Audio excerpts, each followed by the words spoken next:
श्यामं स्वात्मारामं मनोहरम। कल्याण नाम की इस मास की पत्रिका से हम एक लेख पढ़ रहे हैं। इसमें मुख्य विषय गीता जी वाला दिया गया। अगर तुम चाहते हो शांत मन से रहना, तो उसके लिए एक बहुत बड़ी आवश्यकता ये है कि राग और द्वेष के कुचक्र में मत फंसो।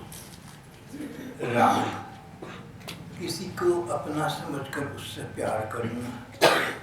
द्वेष, किसी को अपना विरोधी समझकर उसका बुरा सोचना। राग द्वेष की व्याख्या इस लेख में जो की गई वो मुझे बहुत अच्छी और स्पष्ट लगी है, वो पढ़कर आपको सुना रहा हूं।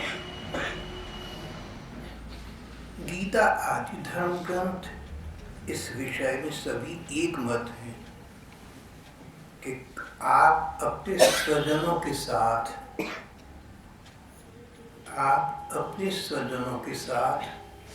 राग द्वेष का नाता न बनाएं। आपके स्वजन कौन हैं? अपने जनों के साथ न राग करें न द्वेष करें। अपने जन किन्हीं कहा गया यहाँ पर? अपने जन हैं पति पत्नी, पुत्र पुत्रियां, माता पिता, सास बहू, देवरानी जिठानी, ननद भाई, दोबारा कहूँगा, ननद भाभी, भाई बहन आदि। आपके अन्य रिश्तेदार या इनके रिश्तेदार, आपके मित्र पड़ोसी, आपके सहकर्मी, आपके उच्च अधिकारी, आपके सहयोगी, आपके साथ कार्य करने वाले कोई भी भाई बहन, भावी के जो लोग आपके नित्य प्रति के जीवन में आपके साथ संपर्क रखती हैं, आपके संपर्क में आती हैं, वो सब यहाँ पर स्वजन कहे गए। आपके अपने लोग वो हैं जो दिनचर्या में, दिन प्रतिदिन के जीवन में, रोजमर्रा की जिंदगी में आपके जीवन में आती हैं, जिनके साथ आपका संबंध लगभग लगातार और नियमित बना रहता है। इन लोगों के साथ आपका व्यवहार और इन लोगों का आपके साथ व्यवहार बड़ा महत्वपूर्ण है। आपके ये स्वजन आपके साथ दो प्रकार का व्यवहार कर सकते हैं, अच्छा और बुरा। अच्छा व्यवहार आपको सुख देते हैं तो आप समझते हैं कि वो आपको अच्छा व्यवहार दे रहे हैं। आपको सुविधा देती हैं, सम्मान देती हैं, प्रेम देती हैं, प्रसन्नता देती हैं, तो आपको लगता है कि आपके साथ सब अच्छा व्यवहार कर रहे हैं, आपकी सेवा करते हैं, आपको क्रियात्मक सहयोग देते हैं। क्रियात्मक, आजकल की चलती फिरती भाषा में जिसे हम कहते हैं प्रैक्टिकल, आपको क्रियात्मक सहयोग देती हैं। तो ये सब आप अच्छा व्यवहार मानती हैं। जो लोग आपको ये व्यवहार, अच्छा व्यवहार दे रहे हैं, उनके साथ आपका राग का नाता बनता है, और जो लोग आपके साथ बुरा व्यवहार कर रहे हैं, उनके साथ द्वेष का नाता बनता है। बुरे व्यवहार में जो बातें आती हैं, खराब व्यवहार, जो लोग आपकी निंदा करते हैं, चुगली करते हैं, आपके पीछे आपकी बुराई करते हैं या आपकी आलोचना करते हैं, आपका अपमान करते हैं, आपका तिरस्कार करते हैं, आपको नीचा दिखाते हैं, ऐसी बातें करते हैं कि लोग आपको गलत समझें, आपकी बदनामी हो, आपका अपयश हो।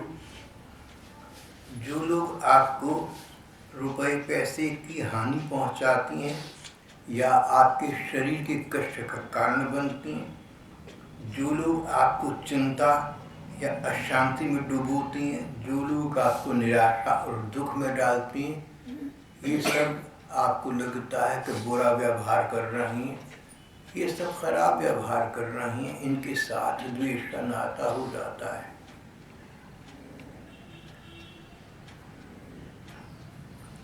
हमारे धर्म ग्रंथ कहते हैं, हमारे संत महात्मा कहते हैं कि जब आपके सज्जन आपके साथ अच्छा व्यवहार करें तो आप उनके राग में न फंसें।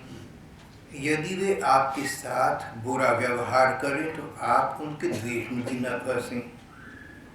राग में फंसने का क्या अर्थ है? किसी के मोह ममता में पड़ना, किसी के आसक्ति में पड़ना, किसी के साथ लगाव का नाता बना लेना, राग। राग में फंसने का अर्थ है कि अपने सुख के लिए आपको उनकी ज़रूरत महसूस होती है, आपको अपने सुख के लिए, अपनी सुविधा के लिए उनकी आवश्यकता प्रतीत होती है। अगर वो न हो तो आपको सुख सुविधा कैसे मिलेंगे? आपको सुख सुविधा चाहिए, उनसे मिलेंगे। आपके मन की धारणा, आपके मन का ये विचार आपको उनके प्रति राग सिक्त कर रहा है। फिर आपको डर लगे कि कहीं वे आपसे दूर न चले जाएं, उनका वियोग न हो जाए।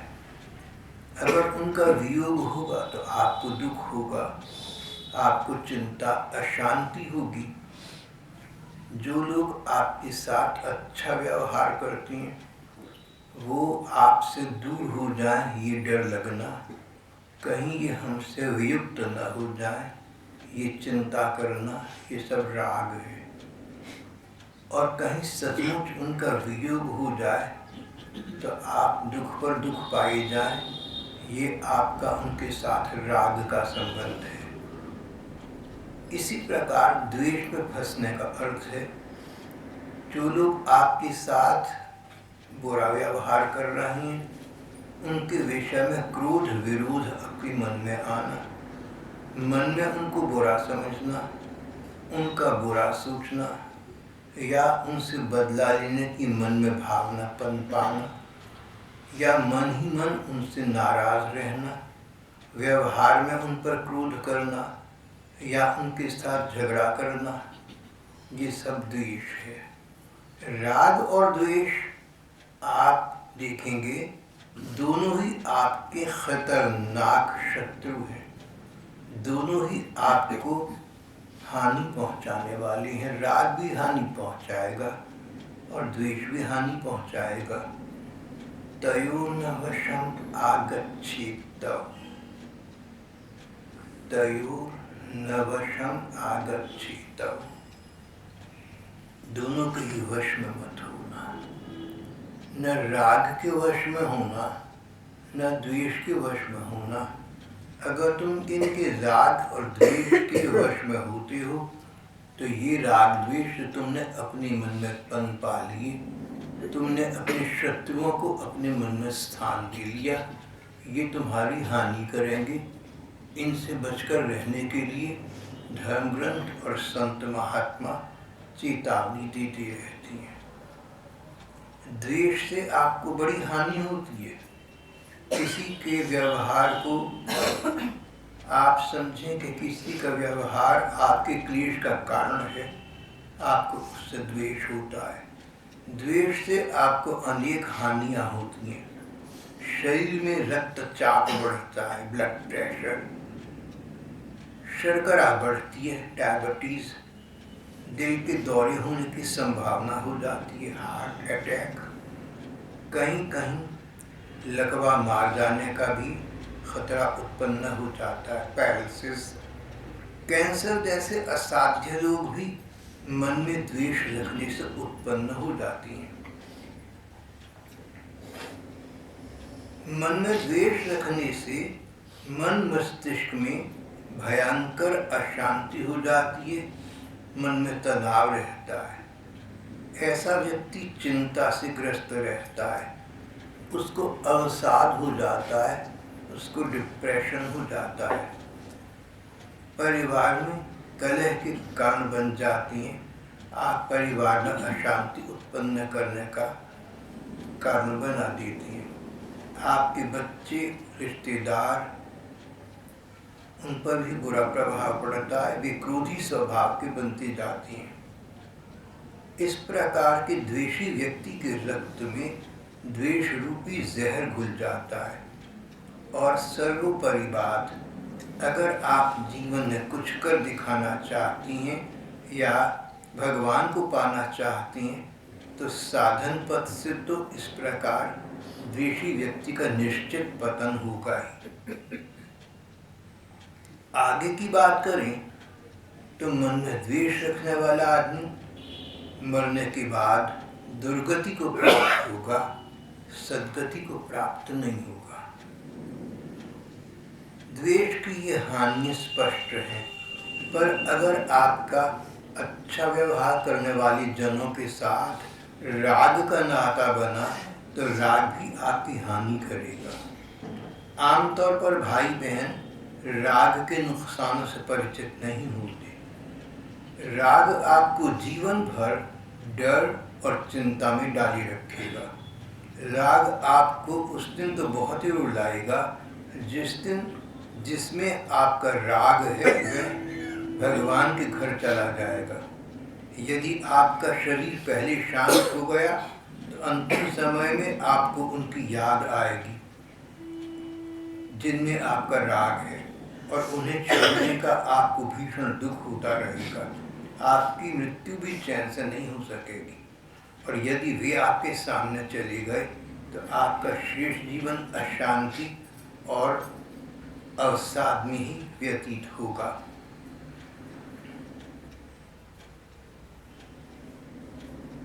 राग द्वेष में आप कैसे फंसते हैं? राग द्वेष में आप कैसे न फंसें? राग और द्वेष को, शत्रुओं को मन से कैसे दूर रखें?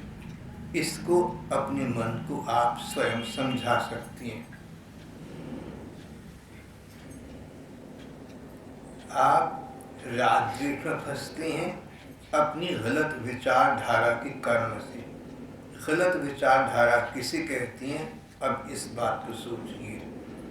गलत विचारधारा आपकी यहाँ है कि आप सोचते हैं कि इस व्यक्ति ने मेरी बहुत सेवा की, मुझे इस व्यक्ति से बहुत सुख मिला, तब आप उसके प्रति ममता में, राग में फंस जाती हैं। आप गलत सोच रही हैं। आप सोच रहे हैं कि इस व्यक्ति से मुझे सुख मिला, ये आपका विचार ठीक नहीं है। इसी प्रकार जब आप एक और गलत बात सोचते हैं कि एक अन्य व्यक्ति ने मुझे बहुत दुख दिया, बहुत बड़ा नुकसान पहुंचाया, तब आप उसके द्वेष में फंस जाती हैं। यदि आप सही बात को सोच सकें, ठीक बात को अपने मन मस्तिष्क में जमा कर सकें, उस बात को समझ सकें, तो आप इसी पल राग और द्वेष के कारण होने वाले क्लेश से मुक्त हो सकती हैं। वो ठीक बात क्या है? ठीक बात ये कि आपको सुख देने वाला कोई व्यक्ति नहीं था, आपको दुख देने वाला कोई व्यक्ति नहीं था। व्यक्तियों को सुख और दुख देने वाला मानकर आपने उनके साथ राग और द्वेष का नाता बनाया। आप बड़ी भूल कर गए।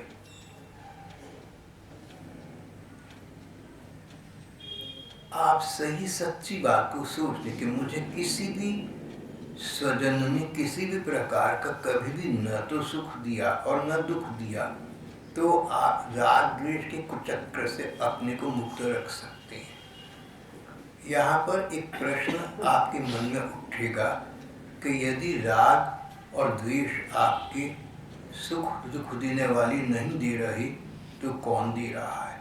आपको सुख कौन दे रहा है? वो व्यक्ति नहीं दे रहा जिसको आप देख रही हैं।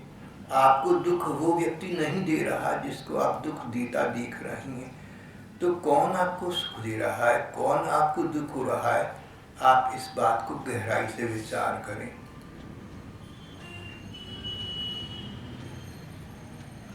अच्छे कपड़े, अच्छा मकान, आभूषण, जेवर, उच्च श्रेणी की यात्राएं, मोटर कार आदि के रूप में शरीर को आराम और विलास की वस्तुएं मिलती हैं, उनका नाम है सुख सुविधाएं। आपके शरीर को मिलने वाली सुख सामग्री और सुख सुविधाएं आपके प्रारब्ध से आपको मिलती हैं। खाना पीना, जो भी इस प्रकार आपके अनुकूल वस्तुएं प्राप्त होती हैं, सबके सब आपको अपने प्रारब्ध से प्राप्त होती हैं। आपके आसपास के लोग तो एक डाकिये की भांति हैं, पोस्टमैन की तरह हैं।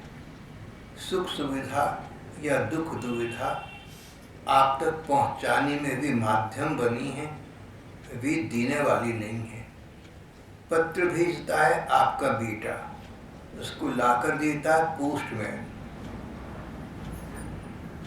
इसी प्रकार सुख सामग्री और सुख सुविधाएं मिलती हैं आपके प्रारब्ध से और देते हुए दिखते हैं आपके स्वजन।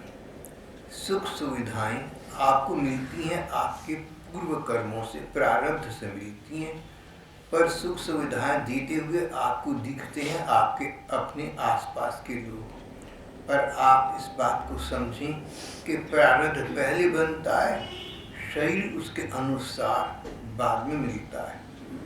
आपके आसपास के लोगों के माध्यम से आपको स्पर्श, बातचीत, घूमने फिरने का जो सुख मिलता है, वे स्वजन आपको नहीं दे रहे हैं, वे तो आपकी इस कामना पूर्ति का परिणाम है। पैसे की हानि हो, शरीर को कष्ट हो या मन को अशांति हो, मन में होने वाली अशांति, मन की चिंता, मन के तनाव, डिप्रेशन, आपको शारीरिक और रुपए पैसे की हानि, आपके कर्म, आपके भाग्य, आपके प्रारब्ध, आपकी लापरवाही, आपकी होनहार, विधि का विधान, बस ये दे रहे हैं। कभी कभी आपके अपने लोग इस नुकसान में केवल माध्यम बनते हैं, वे नुकसान करते हुए दिखते हैं, पर आपको होने वाले नुकसान का वास्तविक और मूल कारण आपको देने में 5 भूलें होती हैं। पहली बात पराधीनता, दूसरा आपका शरीर, तीसरा परिवार के लोग, चौथा सम्मान, संपत्ति और सामान में आपका अपना मोह, आपका मानना कि मैं शरीर हूँ, शरीर को मैं मानना, अपने स्वरूप को भूल जाना। आपका स्वरूप ये कि आप भगवान का अंश हैं, आप शरीर नहीं हैं। शरीर चला जाता है पर आपका स्वरूप, ये सच्चाई कि आप भगवान का अंश बनी रहती है। इसको भूल जाना आपके कष्ट का कारण बनता है। भगवान में आपका कच्चा विश्वास आपके कष्ट का कारण बनता है। रामचरितमानस में तुलसीदास जी के रामायण में इस प्रकार के प्रसंग बार बार दिए गए हैं। अब प्रश्न अगला उठता है कि अपने माध्यम बनने वाली स्वजनों के साथ क्या व्यवहार करें। कोई आपके साथ अच्छा व्यवहार करते दिखते हैं, कोई आपके साथ बुरा व्यवहार करते दिखते हैं। सचमुच वो दिखते हैं तो नहीं, पर ये जानकर उनके साथ क्या व्यवहार करना चाहिए। आपके सुख में और आपके दुख में माध्यम बनने वाले आसपास वालों को आप भगवान का स्वरूप मानिए, उन्हें प्रेम दीजिए। प्रेम देने से उनमें आपको अपने भगवान का ही दर्शन होगा। हरि व्यापक सर्वत्र समाना, प्रेम ते प्रकट हूँ ही मैं जाना। सुख देने वाले स्वजनों को प्रेम देने का तरीका इस प्रकार है कि आप उनको भगवान का रूप माने। एकांत में बैठकर उनको इस प्रकार उनके विषय में विचार करें, भगवान आप स्वयं मेरे अपने बनकर पधारे हैं, आपके इस रूप को मेरा प्रणाम है। व्यवहार में उनका आदर करें, उनके प्रति आभार प्रदर्शित करें। उन्होंने आपको जितना सुख दिया उससे ज़्यादा सुख उनको देने की भावना रखें। जहाँ तक हो सके उन्हें सुख दें, पर बदले में ये आशा न रखें कि आपको वे सुख देंगे। जब आप दूसरों के जीवन में सुख का संचार करते हैं, साथ में आशा रखते हैं कि बदले में वो आपको सुख देंगे, वहीं आप अपने मन को कष्ट में डालने का कारण बना लेते हैं। बदले में आशा आप बिल्कुल न रखें। उनके सुख के लिए अपने बड़े से बड़ा सुख प्रसन्नता पूर्वक छोड़ने को तैयार हो जाएं, और उनसे दुख मिले तो उसको अपना भाग्य समझकर प्रसन्नता पूर्वक झेल लें, तभी आपका मन शांत रह सकता है। दुख देने वाले सज्जनों को प्रेम देने का तरीका इस प्रकार है कि अपने मन में उनको बुरा न समझें, उनका बुरा न सोचें, उनके प्रति क्रोध विरोध न करें, ईर्ष्या और बदला लेने की भावना नहीं रखें। व्यवहार में उनकी निंदा न करें, उनका अपमान बिल्कुल न करें, उनको नीची निगाह से न देखें, उनको छोटा न बनाएं, उनको तिरस्कार न करें, उनको हानि न पहुंचाएं। अपनी ओर से उनके साथ बोलता तथा आना जाना अपनी ओर से बंद न करें। यदि आप ऐसा कुछ भी करती हैं तो ये माना जाएगा कि उनके प्रति आपके मन और व्यवहार में क्रोध है। आपको क्रोध से होने वाले खतरनाक नुकसान होंगे। आप में क्रोध न करने की शक्ति तब आएगी जब आप इस बात को मान लेंगे कि उन्होंने मेरा कोई नुकसान नहीं किया, किसी प्रकार का दुख नहीं दिया। जो मेरा नुकसान हुआ, जो मुझे दुख मिला, ये मेरे पूर्व कर्मों का फल है, मेरे भाग्य का लिखा है, किसी व्यक्ति ने नहीं दिया। इस प्रकार जो दुख देते दिखे उनको भी आप भगवान का रूप माने, एकांत में बैठकर उनका हित चिंतन करें, उनके भले की कामना करें। अपने मन में उनके भले की और उनके प्रति करुणा की भावना बनाएं। दिल में उनके भले के लिए भगवान से प्रार्थना करें। व्यवहार में उनको सुख देने का प्रयत्न करें, उनको सुविधा दें, सम्मान दें, प्रसन्नता दें।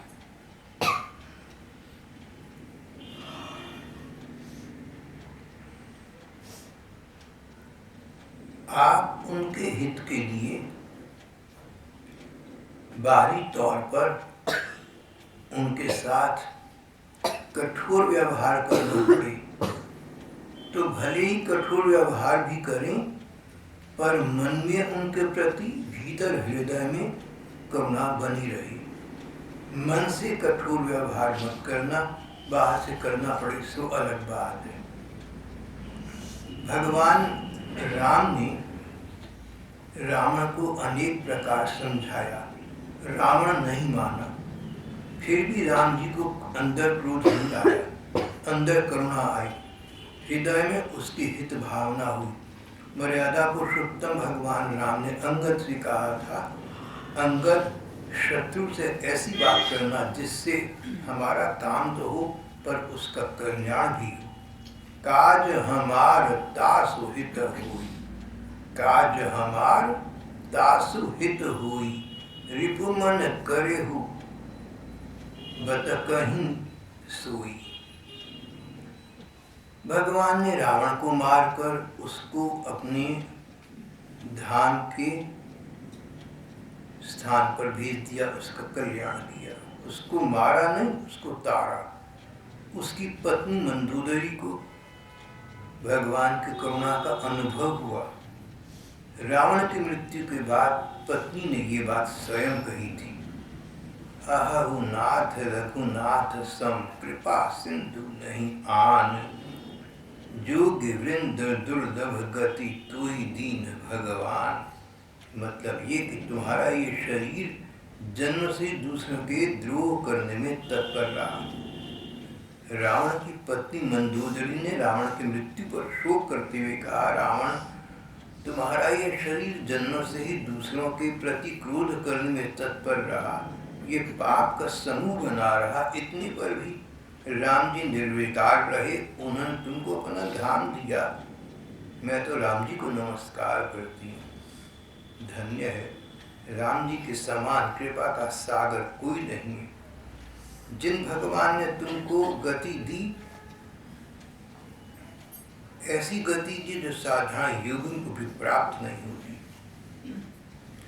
उनके हित के लिए आप अपने सुख को प्रसन्नता पूर्वक छोड़ दीजिए, दुख को प्रसन्नता पूर्वक झेल लीजिए। अपने मन को आप स्वयं समझाइए, कोई आपके लिए कुछ नहीं कर सकता। संत महात्मा और धर्म ग्रंथ आपको चेतावनी दे सकते हैं, आश्वासन दे सकते हैं और आश्रय दे सकते हैं, पर आपकी अपनी प्रेम साधना ही आपको प्रभु के दर्शन तक करा सकती है। एक बात पर और विचार कर लें, हमें जिस गांव को जाना है उस गांव को जाने वाली गाड़ी आई या नहीं, बस इतना देखें। रेलगाड़ी में बैठने पर कौन मिलता है इसका कोई बड़ा महत्व नहीं है।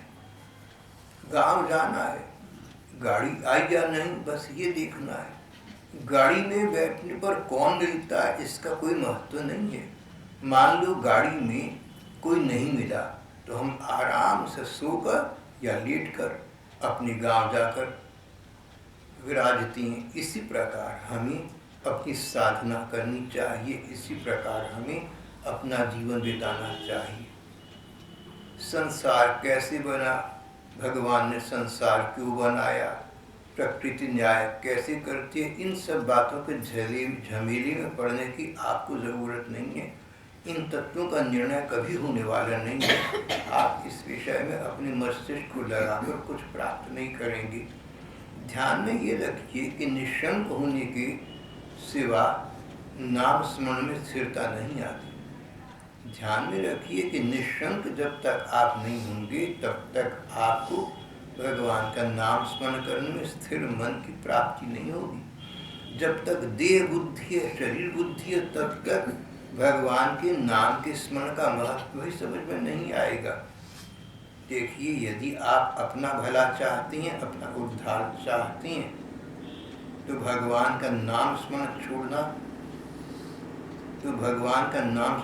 नहीं छोड़ना चाहिए, नाम स्मरण करना चाहिए।